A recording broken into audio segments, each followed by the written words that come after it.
আজ আমরা ঘুরতে এসেছি বাংলা সাহিত্যের অন্যতম প্রাণপুরুষ, বাংলা সাহিত্যের মহাকবি মাইকেল মধুসূদন দত্তের স্মৃতি বিজড়িত মধুপল্লীতে। যশোর জেলার কেশবপুর উপজেলার সাগরদাড়িতে অবস্থিত এই মধুপল্লীতে গেট দিয়ে প্রবেশ করলেই সামনে পড়বে একটি সুবিস্তৃত দিঘির পাশে লেখা আছে, দাঁড়াও পথিক বর, জন্ম যদি তব বঙ্গে তিষ্ঠ ক্ষণকাল। মাইকেল মধুসূদন দত্ত 1824 সালে যশোর জেলার কেশবপুর উপজেলার সাগরদাড়িতে এই মধুপল্লীতে জন্মগ্রহণ করেন। তার বাবা ছিলেন রাজনারায়ণ দত্ত আর মায়ের নাম ছিল জানবী দেবী। মূলত তার বাবা ছিলেন পেশায় একজন আইনজীবী, যিনি কলকাতার দেওয়ানি আদালতে আইন ব্যবসার সাথে জড়িত ছিলেন। তার মা জানবী দেবীর কাছেই মূলত মাইকেল মধুসূদন দত্ত সাহিত্য সম্পর্কে প্রাথমিক পাঠ লাভ করেন। আমরা এখন দেখতে পাচ্ছি মাইকেল মধুসূদন দত্তের প্রতিকৃতি, যেটি রয়েছে তাদের সেই পৈতৃক নিবাসের ঠিক সামনে। আমরা যদি বামে ঘুরে একটু আগাতে থাকি, তাহলে আমরা দেখতে পাব তাদের সেই ব্যবহৃত পৈতৃক নিবাস, বিভিন্ন ইমারত, যে ইমারতগুলোর কোনটি এখন ব্যবহার হচ্ছে গ্রন্থাগার হিসাবে, কোনটি আবার মিউজিয়াম হিসাবে।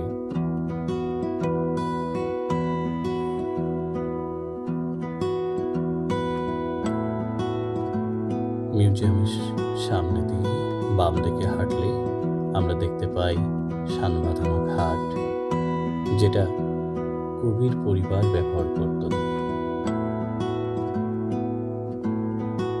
বর্তমানে এই ঘাটটি সুন্দরভাবে সংরক্ষণ করা হয়েছে এবং এই দিঘিতে নানা রং বেরঙের মাছ চাষ করা হচ্ছে। দূর থেকে যারা দর্শনার্থীরা আসেন, তারা এখানে কিছুক্ষণ বিশ্রাম নিতে পারেন এবং একই সাথে উপভোগ করতে পারেন মাছের ঝাঁক বেঁধে সাঁতার, এবং কেউ কেউ চাইলে মাছগুলোকে বিভিন্ন বাইরে থেকে আনা খাবারও দিতে পারেন। আমরা এবার একে একে পরিদর্শন করব কবির বাড়ির বিভিন্ন আঙিনা। আমরা সত্যিই দেখতে পাচ্ছি পোস্ট অফিস। পোস্ট অফিসের পেছনে মাঝখানে একটা উঠান, উঠানের চতুর্পাশে কবির এবং কবির চাচার পরিবারে অর্থাৎ কাকা পরিবারের বিভিন্ন ঘরগুলো রয়েছে। তৎকালীন সময়ে মূলত তারা একটা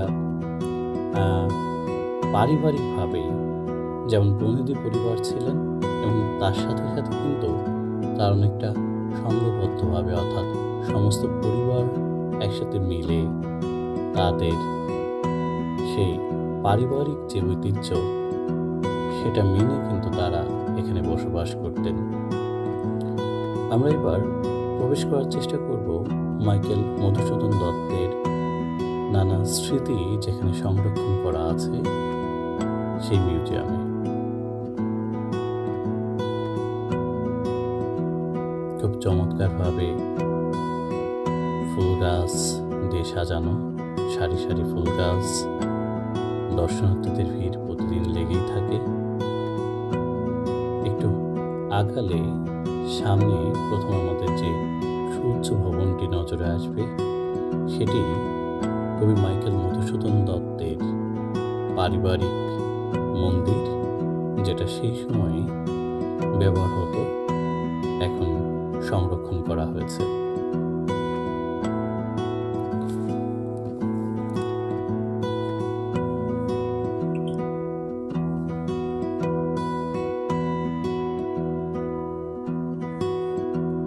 মাইকেল মধুসূদন দত্তের নামে এই মাইকেল কথাটি কিন্তু শুরুতে ছিল না। তিনি যখন খ্রিস্ট ধর্ম দীক্ষিত হন 1843 সালে, তখন তার নামের আগে এই মাইকেল শব্দটি জুড়ে দেয়া হয়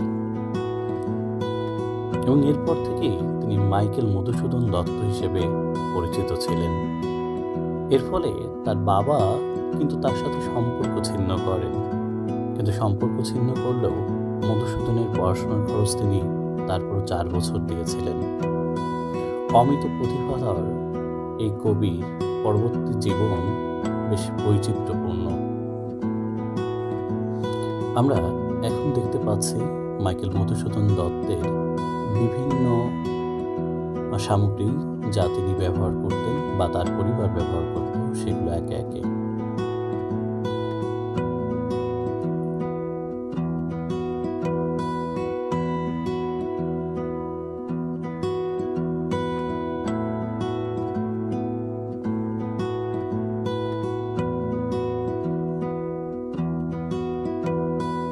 সেই সময়কার বিভিন্ন জিনিসপত্র, তৈজসপত্র আমরা দেখতে পাচ্ছি।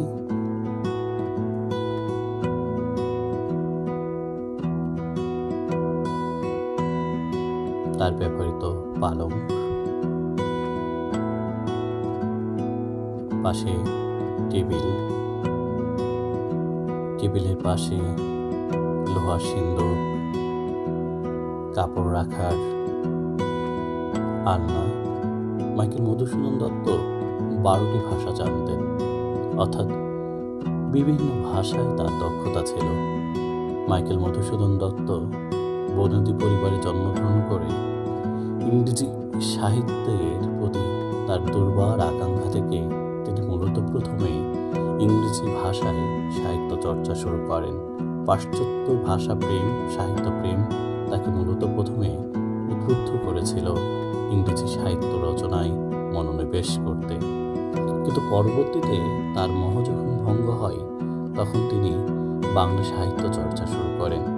এবং আমরা জানি মাইকেল মধুসূদন দত্ত বাংলা চতুর্দশপদী কবিতার জনক তথা সনেটের জনক। পাশাপাশি মাইকেল মধুসূদন দত্ত কিন্তু আরও স্মরণীয় হয়ে আছেন তার সেই মহাকাব্য মেঘনাদবধ মহাকাব্যের জন্য। মাইকেল মধুসূদন দত্ত অমিত প্রতিভার অধিকারী ছিলেন।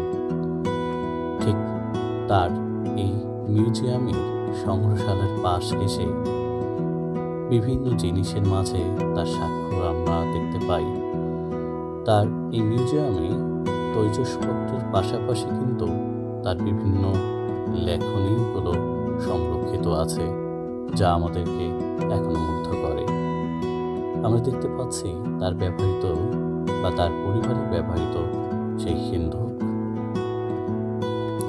অত্যন্ত সম্ভাবনাময় এই কবি বাস্তব জীবনের শেষ দিকে কিন্তু অত্যন্ত কষ্টে কাটেন।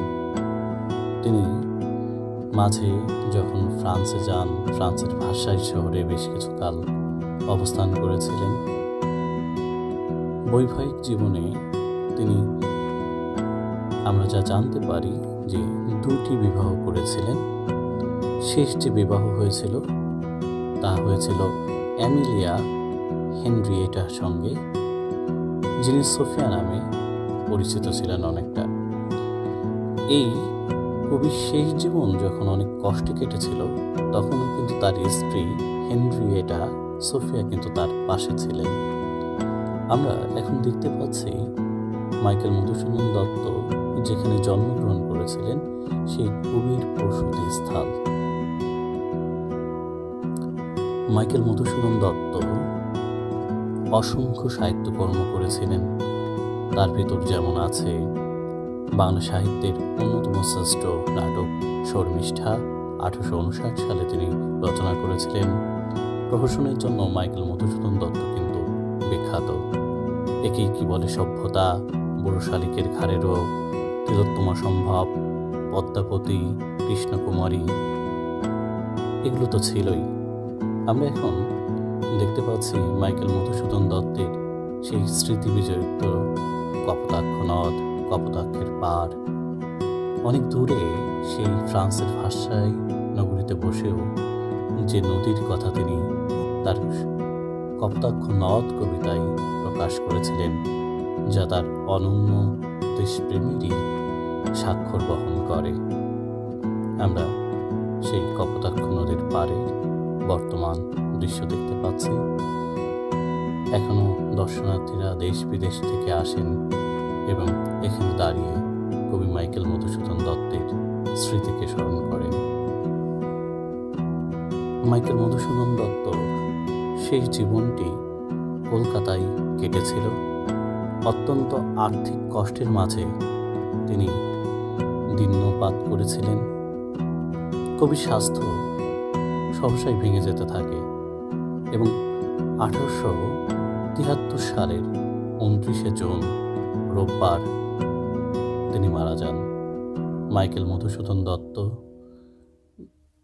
চলে গেলেও তার সাহিত্যকর্মর মাঝে এখনো আমাদের মাঝে তিনি বেঁচে আছেন।